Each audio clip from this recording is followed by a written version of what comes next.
It's time for Trench Talk, where Joe Rogan meets underground metal and heavy music. I'm your host, Flight of Icarus with MetalTrenches.com. As always, if you haven't, please do subscribe to the channel. Give us a like or a rating, depending on what platform you're on. This is available on YouTube, iTunes, CastBox, and BitChute.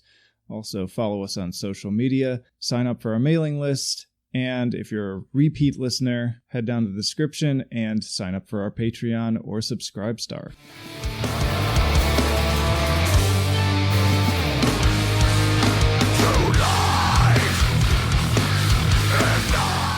You want to just start by introducing yourself and your band, and we can jump right into it? Sure, yeah. My name's Greg. I play guitar and carbine. Cool, man. And I'm excited to talk to you because I just maybe a week ago listened to your interview with Heavy Metal History, and you all kind of talked a little bit more on sort of the technical, more musicianship side, and I wanted to focus more on kind of the conceptual side, because what really jumped out at me about this album is that it's very different from Meta. Like, definitely a different approach, and I'm really interested to sort of pick your brain about where that evolved from. Conceptually, we wanted to do something a little more, it sounds weird, we wanted to do something shorter and simpler to the point, but a lot of people are saying it doesn't sound like that. So it's kind of interesting how there's like a little disconnect there. But that's what we was really going for. Like, I think in that interview I mentioned that, we saw Gojira for a month straight and just saw like the impact that they had during their show, and like learned a lot of like little tricks and stuff like that.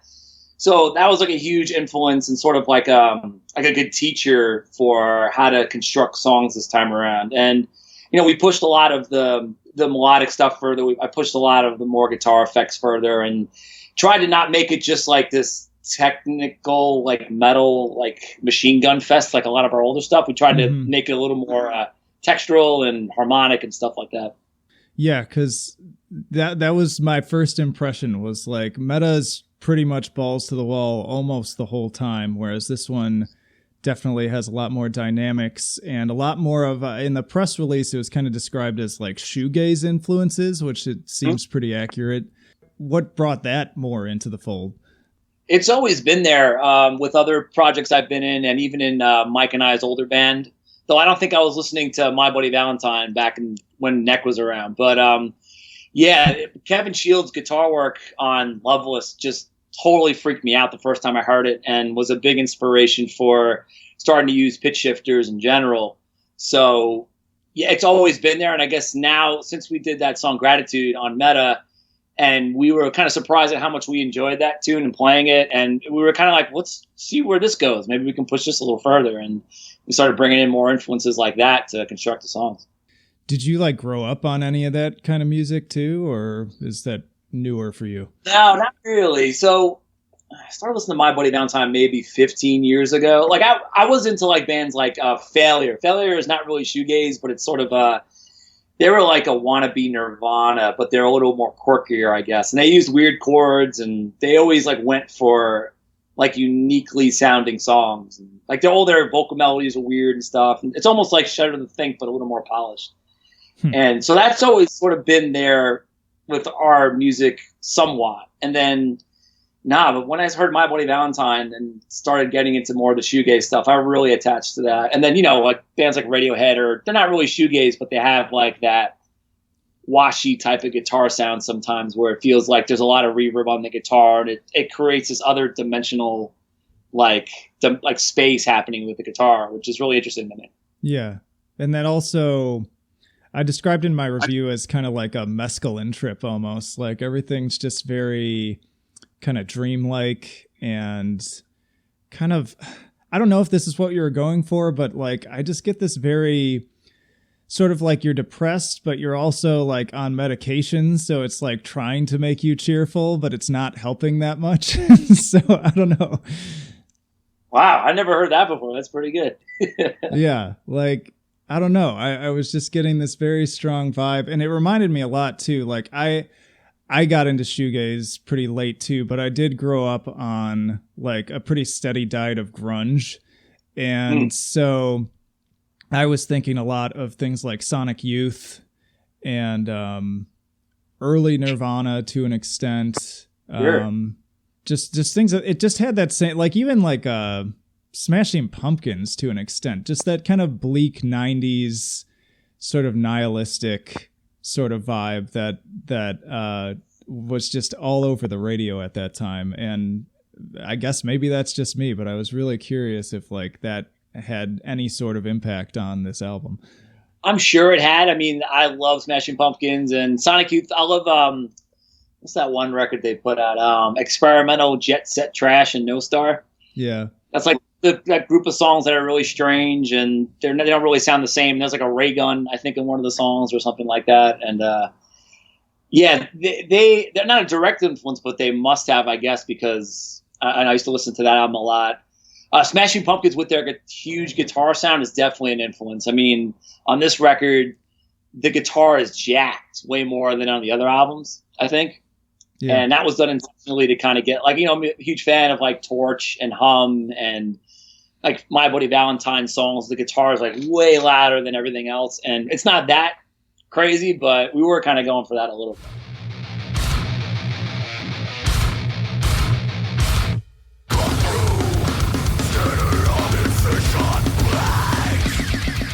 Is there like a lyrical concept to these songs, or is it just kind of a hodgepodge of whatever?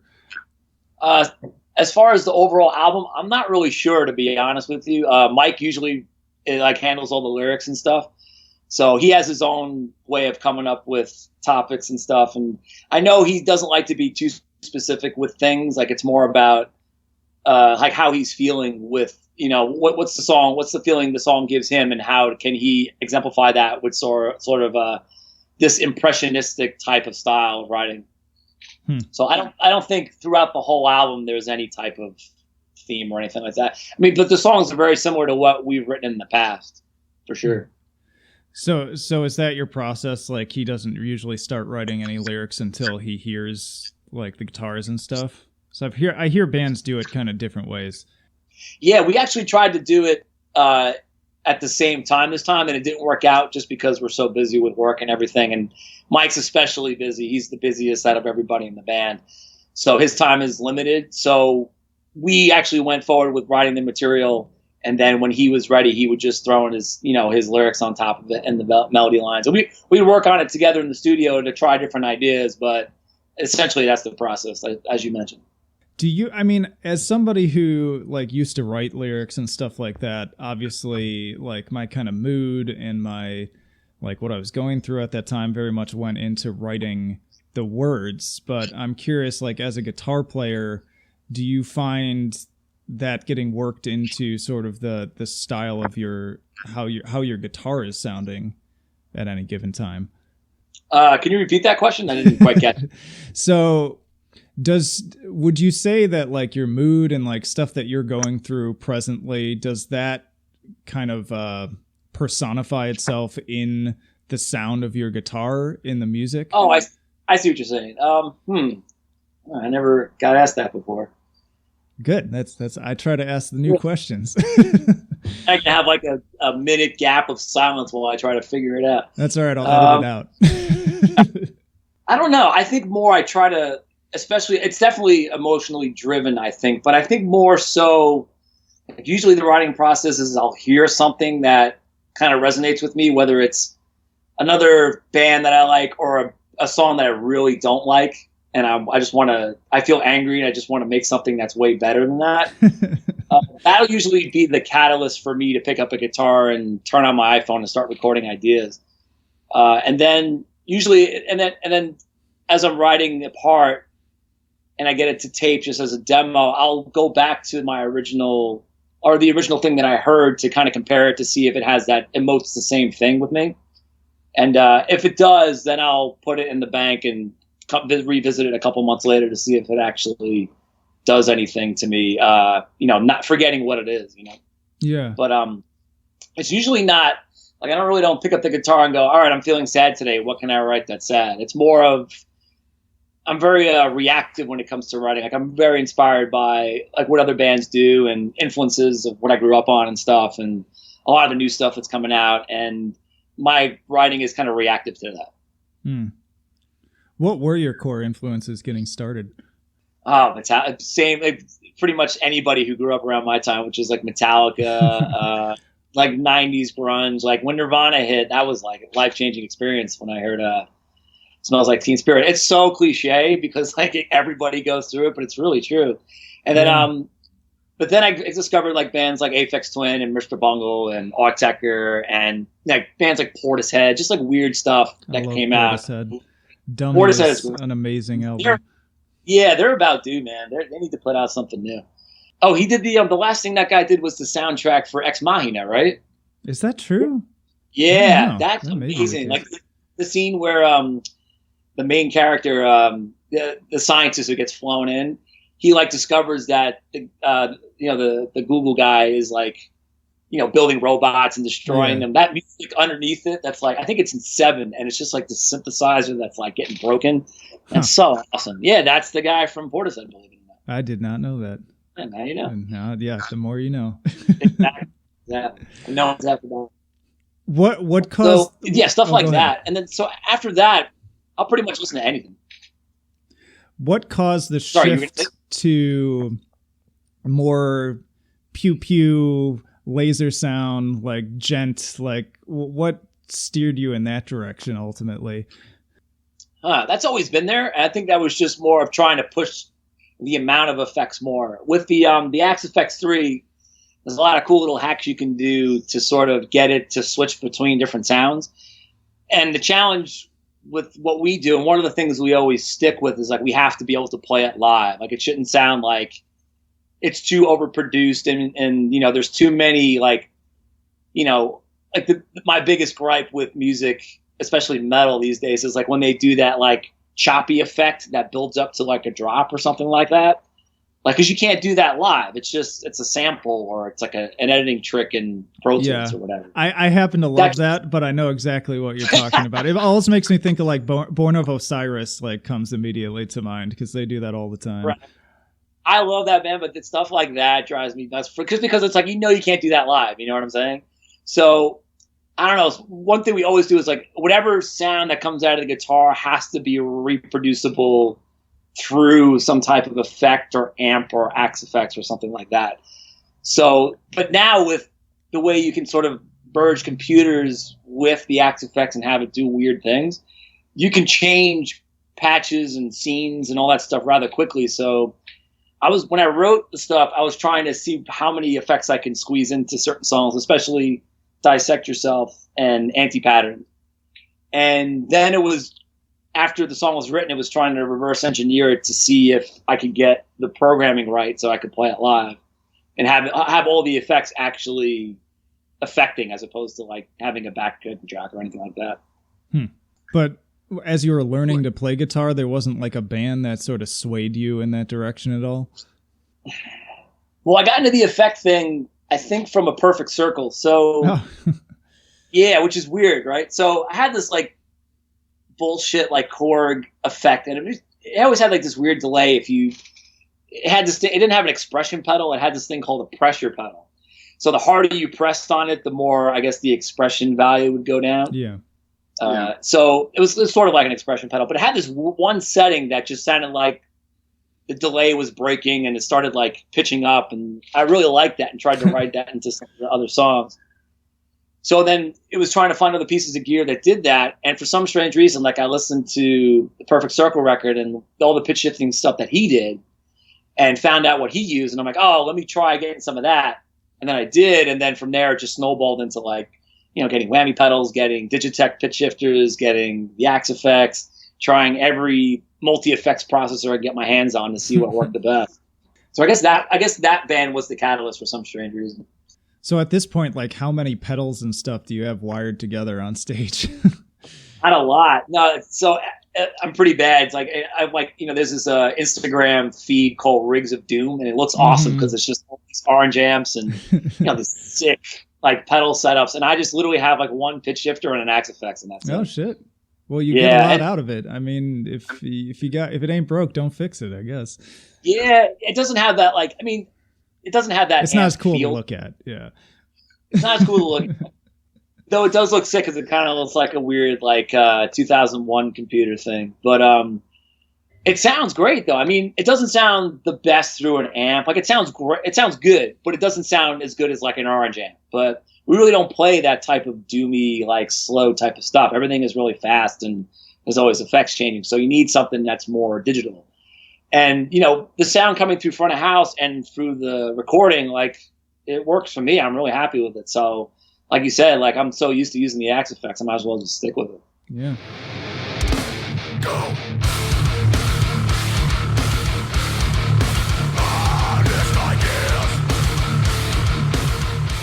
Well, speaking of kind of the style of music you're playing and going back to sort of the structure of the songs, do you make like a conscious decision to be like, okay, this is the heavy part and then this is going to be like kind of the quieter, more mellow part, or does that happen organically?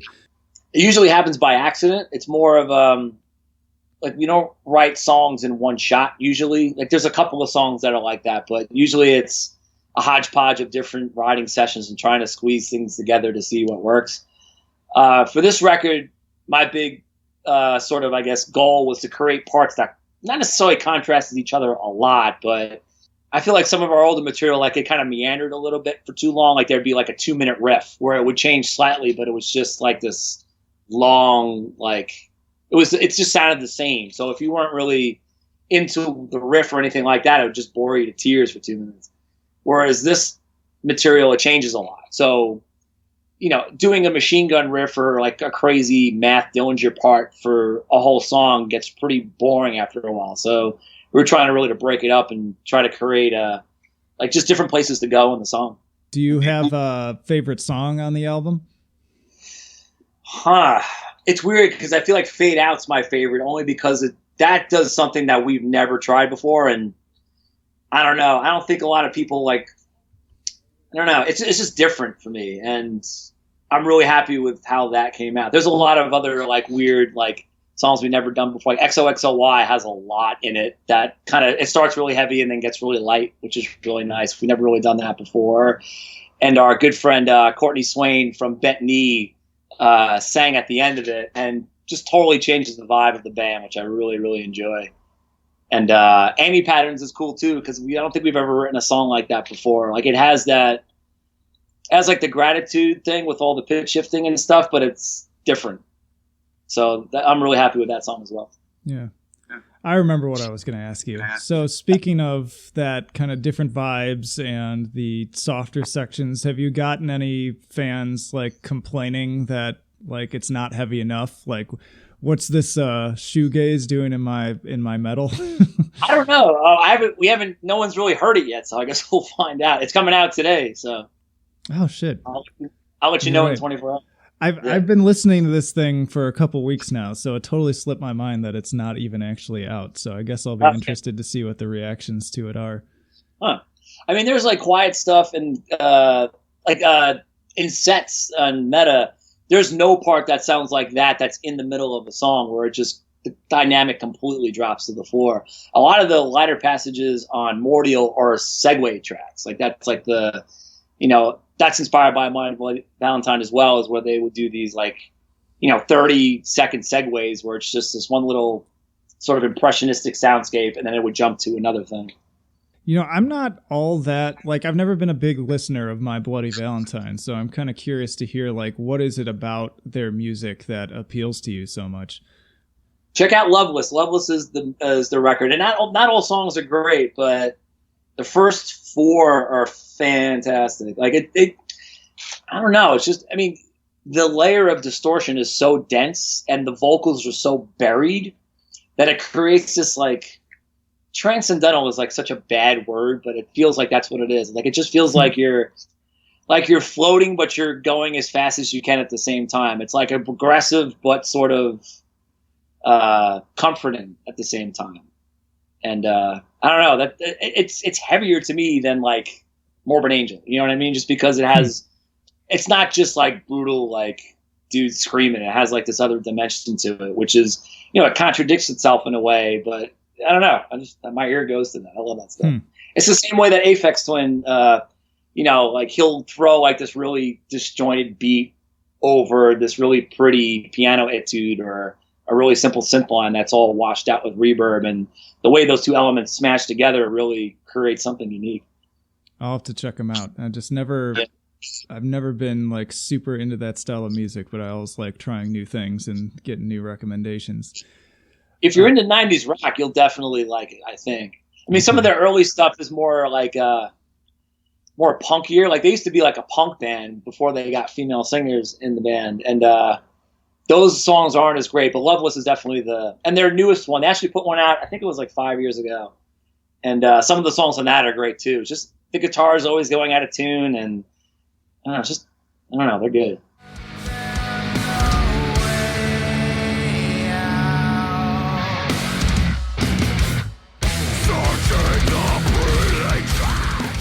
Switching gears a little bit, are there other like more underground bands that you feel like deserve more attention that you'd like to shout out? I haven't really been paying attention to underground bands. You've been too busy writing a damn record, so. Yeah. Record's done. Maybe I'll start, actually listening to some new music and stuff like that. Now I don't really know what's going on. I know like the last Vane record, I was really stoked on that. I thought that was pretty rad. And like Knock Loose, like their first record, I was really into that. And Nails, but they're not really underground anymore. When I first heard that, I was blown away just by how heavy it was. What do you think of the new Knocked Loose? I haven't heard it yet. I haven't had time to hear it. The only one I know is what the hell is that song? All My Friends Are Dead, I think it's called, which is like it's a weird title, but that breakdown riff it's so simple but so perfect. I love it. Yeah. It seems to be a really divisive record right now. Like I hear some people like absolutely hate it and say it's like gone too far from the other album that everybody loved, and then people like me absolutely love it because I think it's just like heavy as fuck. It's just like a pulverizing record, but yeah, everybody seems to have a different reaction to it. Sure. I mean, if they're in line with what they did and they enjoy it, I mean, hopefully they did it because that's how they felt and they like the music. And if that's the case, it really doesn't matter what anybody else thinks, Yeah. No, but I mean, it sounds like you're just constantly just always having to move forward. Like there's always some new show or new stuff to write or whatever. I mean, what else occupies your time? It's mostly just writing and work. Like, again, like we don't do this for a living. So we're always, like poor Mike, like he works while we're touring. Like, and we do too, but not to the extent that he does. Like he actually has to be on the phone like 4 to 6 hours a day. And yeah, it's bad. So, I mean, we're trying our best. Like we know now, like, especially with, the way things are going, we're trying to do as much as we can because, there's actually like, there's a little bit of I don't know, like people are paying attention, I guess, a little bit more than they used to. But at the same time, it's like we still, have bills to pay and obligations with clients and jobs and all that stuff. So, yeah. Do you mind me asking what you do when you're not writing insane guitar music? Well, yeah. So I'm a freelance programmer and graphic designer. So I'm a kind of a jack of all digital trades. Yeah. And so anything from like my favorite thing to do actually is design. Like I went to school for art and stuff like that, but I wasn't really that great of a painter. So I went to graphic design, and that's how I make a living. Like I just do like websites for people and logos and apps and all that stuff. Any big ones in particular? Not that I can mention now. Okay. Yeah, but I do like doing work for I do like doing work for Betnito. So like they kind of let me do whatever for their t-shirt designs, and I'm always happy to do work for them because I love that band so much. Oh, Betney, there you go. There's a band that's criminally underrated. There you go. Yeah, they're fantastic. They have a new album out called You Know What They Mean, and it's great. It comes out, I think, in 2 weeks or something like that. What style of music do they play? It's hard to explain. They're kind of like, they're on a prog label, I believe, but I don't know. Like the biggest thing I can kind of compare them to is like, it has like a Radiohead vibe. It has like this album actually is kind of heavy, which is different for them. But, talking to everybody in the band, they're really influenced by the latest Doors record. Oh, so they wanted to write something that was like immediate and that hit you in the head a little bit better or a little bit heavier. And that's interesting because like, Courtney is the lead singer and she doesn't scream, she sings. So it's interesting to hear what she does over that stuff. And they're just really cool, like interested in like experimenting with different sounds and different compositions, and they try to keep like a catchy element to it at the same time. So it's awesome listening to their stuff, and they're just awesome people. So we always like enjoy what they do. Well, if they're influenced by that latest Daughters album, then I'm gonna have to check them out because I absolutely loved that. And I mean, speaking of bands that like don't need to scream to still like, to me that was one of the like heaviest, most intense albums of the year, except there's like not really that much, like there's no like breakdowns, there's no real like, there's some screaming but not like death growls, but it's just like this panic attack of a record.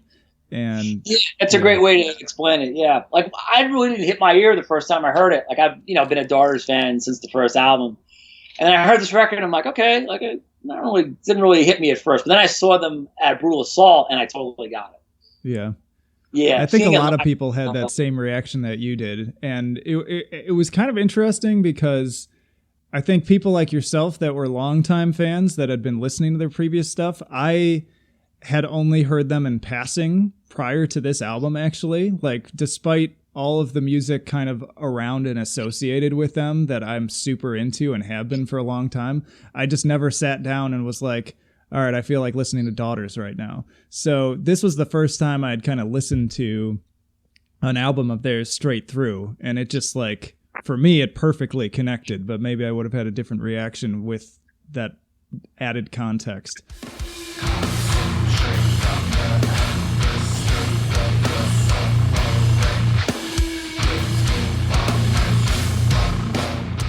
Do you find anything kind of outside of music also influences your writing? Like, is there anything that you watch or just other things around you that find their way into your music?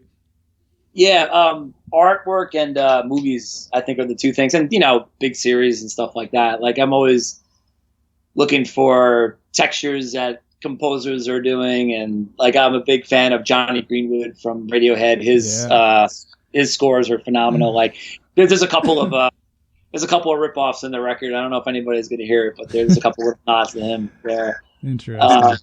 Yeah, like There Will Be Blood is great. Yeah, I was just going to say that was a phenomenal soundtrack. Yep, even the Phantom Thread, that soundtrack is great, even though it's way more minimal. And then just visual art. Like I said, I went to art school, so I love seeing like the only reason I'm really on Instagram is to see other people's artwork and follow all these awesome graffiti artists and logo designers, and that stuff is really inspiring too, because that hits a mood as well when I see certain things, and that might be a starting point for, or a continuation thing of like what something should sound like based on how something looks. Mm-hmm. Are there any particular like movies and stuff that found their way into this album besides, kind of stuff from Johnny Greenwood? There's always a little Stanley Kubrick in there too, I guess, because his stuff is great. Like we had, like usually our code names are parts from his movies. Like we had a song, we have a song called, what's it called? This Will Do the Job. And that was called Explosive Bolts, which is like something that was on the back of one of the spaceships of 2001 or something like that. Because we wrote that song from after watching that movie. Like that whole ending part is based on like the feeling of like being in space and like the way that. That's cool. I can see that. Yeah, how Kubrick, like like the dude, like when he gets ejected from the spacecraft and he's like kind of circling around really slowly. Like that freaked me out. It still freaks me out because it looks so real, like more real than, like all these special effect movies that come out now. Yeah. So his stuff always does that. Like, The Shining is great. Even like Eyes Wide Shut, like freaks you out. The stuff from David Lynch always is a good inspiration too. Yep. You always got weird vibes. And... You're naming all my favorites. Good stuff, man. Yeah. It's amazing how well Kubrick's films hold up too. Like you're saying, I can watch 2001: A Space Odyssey now, and I am so much more in awe of that, and it just looks so much more real than most space movies now, because you can just tell that somebody's on a green screen interacting with a tennis ball, and it's just not the same effect. Totally. And I mean, a movie like that would never be made now because it's so slow. Like, being in space and you're trying to reach somebody who's floating like, whatever, how many feet in front of you. Like that scene is what, like 5 minutes just for going from point A to point B. It's like people's attention spans aren't geared towards that right now. They can't be held for that long. So, but that's what makes that movie so great, is that he was able to do stuff like that, and it works, and it totally puts you in this sort of other type of mindset, which is really, really interesting. And I guess we're kind of going for that too, where like we hope we're not being formulaic. We really try hard not to be, but we still try to like make our music emote some type of like feeling like you're in this other space. Well, you definitely nailed it on that. And I think that kind of ties into, like, I think I described it differently, but it sounds similar in that it's just like there's this otherworldly kind of unease to it all. And that's definitely how I would describe movies like The Shining, or like you mentioned, David Lynch is definitely like the master of that. Do you have a favorite David Lynch movie? Good question. The scene that always sticks out for me is, I think it's Mulholland Drive, where the guy's sitting, I think it's in a coffee shop. Oh, he's describing his dream, and then he goes out. And that freaked me out the first time I saw that. And if you see it now, it's hilarious because like the makeup of that like dude is horrible, and it looks so like hodgepodgey. Yeah. But the way that Lynch builds like the suspense to that moment is just so nerve-wracking. And the other part that I always think about is what's the movie with the bunnies that was shot on VHS? Oh, I think it's just called Rabbits. Okay. But then so he shot that, and then that became part of Inland Empire. Is that what you're talking about? Yeah, that's it. Yeah, I think so. I mean, I haven't seen that movie in such a long time, but like the sound that comes out when the rabbit heads come out or whatever. Yeah. It sounds so crazy that anybody has no idea what this movie is. People need to watch it, though. It's on YouTube. And I don't know how much you know about those rabbit scenes, but those are all famous actors. Like Naomi Watts is one of the rabbits. Oh, really? And you never see her face. And then the other two people are famous actors, too. And literally, it was just a side project he did, like, I think in his backyard. He like built a little set in his backyard, and he would just randomly invite over like Naomi Watts and these other two actors, and we're just like, all right, we're doing this batshit rabbit thing, and they're just like, all right. That's crazy. That's so nuts. I mean, none of his movies ever make sense to me. It's just always, but they definitely emote that sort of like, what the hell is this type of feeling? And I love that feeling. So I hope people get the same reaction with our music, because it's not necessarily what we're going for all the time, but at times we're definitely trying to do that. Yeah, I'm definitely picking up on it. And I don't know if you saw the latest season of Twin Peaks too, but that was the entire thing, was just that feeling the whole way through. I haven't seen it, I don't think, but I have seen the older seasons. I'm not 100% familiar with it, but I have seen them and love them for sure. Yeah, you got to watch the new one. It's really more like a hodgepodge of all of his movies, just like mixed together and completely insane. But I digress. Cool. Is that on Netflix, or is that on something else? No, it was on HBO, so you can pretty much, or no, It was on Showtime. So it was on Showtime, I think. Yeah. Okay. I went out and got the Blu-ray because I can't get enough of it, but it's like 18 hours long, so you got to be prepared to completely melt your brain. But it would be great for a tour drive for sure. We're going to start writing album 5. Well, I started writing some riffs a little bit like last week now that this is done. So Damn. I'll crank that out and try to write some stuff based on that. Cool. Yeah, you can put me in the liner notes and say it was my idea. So so touring, where are you hitting up next? This will air not this coming Monday, but the Monday after that. So, okay. Well, we would have played Euroblast after this came out in Germany. We're headlining on this coming Sunday. And then we have one record release show October 25th at the Kingsland in Queens, or I think it's in Brooklyn or Queens. And after that, we don't have anything set in stone just yet, but we're all working on a couple of things. Anything else you want people to know about the record or plans moving forward? No, just gonna hopefully play as much as we can. The album's on Spotify and YouTube and Bandcamp. And if you're in Europe and you'd like to grab something, go to holyroar.com. Like, they're doing distribution for us, so the shipping will be way cheaper. I mean, we do everything ourselves, or more specifically, Johnny, our bass player, does all the shipping and, you know, boxes all the t-shirts up and handles all the logistics of that.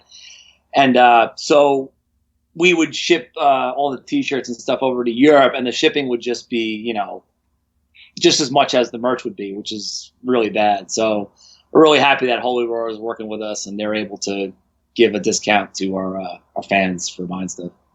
Cool. And that is it, I think. Yeah. Yeah. All right. Well, we can keep it short and leave it at that. But I really appreciate you kind of going back and forth and sticking it out with me to figure out a time to do this. And I'll shoot you the link when I put it up. Cool. Awesome, man.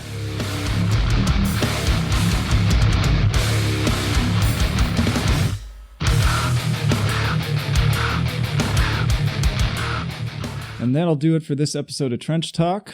Hope you enjoyed it. Once again, if you haven't already, please do subscribe to the channel, follow us on social media, subscribe to our mailing list. And again, if you're getting added value out of this, you keep coming back for more, you think we're worth it, then hop over to our Patreon or a Subscribe Star and donate to us there. Just $1 a month makes a huge difference in covering my overhead costs.